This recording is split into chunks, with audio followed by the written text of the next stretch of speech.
The price of eggs from caged hens has almost doubled in France in the past 6 months. The rise is due in part to European regulations which came into force on the 1st of January, aimed at improving the living conditions of the birds. This producer has more than 200,000 hens and had to spend €4 million bringing some of his facilities into line with the rules. 200 cm² plus de surface utile. Each bird has 200 centimetres squared more space. They have these perches, which are compulsory, and an area for scratching and enjoying themselves, and a nest. Facilities like this were previously non-existent in many French chicken farms. To make time for the renovations, the breeder had to send his entire flock to the abattoir.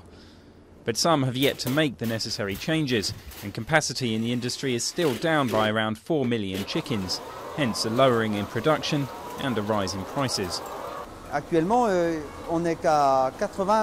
We're currently at around 80 or 85% of French production. The missing 15% will gradually come online in the next 6 months and make up for the current shortfall.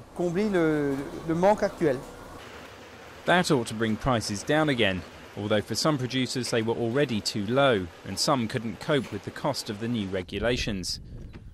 This huge shed is now a garage, but last year it housed more than 35,000 chickens. It was a family-run business, but perfectly viable, and we made a good living from it for the whole family for 20 years.